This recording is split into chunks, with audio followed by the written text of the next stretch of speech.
Hi అండి, welcome to మన ఇంటి వంట. ఈరోజు మనం తోటకూర చేసుకుందామండి. తోటకూరని ఫస్ట్ శుభ్రంగా కడుక్కొని ఒక బౌల్లో పెట్టుకోవాలి.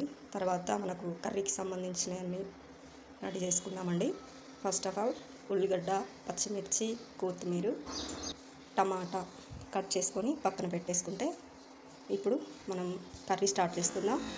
ఫస్ట్ బౌల్ పెట్టుకుందామండి.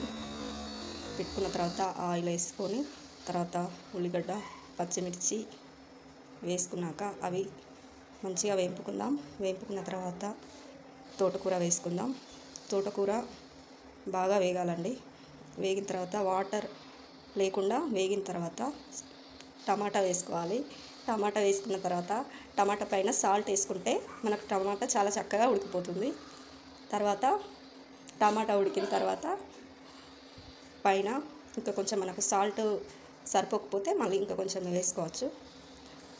అది కాస్త దగ్గర పడ్డాక కొత్తిమీర వేసుకొని స్టవ్ ఆఫ్ చేసుకుంటే తోటకూర చాలా సింపుల్గా టేస్టీగా రెడీ అవుతుందండి. ఒకసారి మీరు చేసుకొని చూడండి.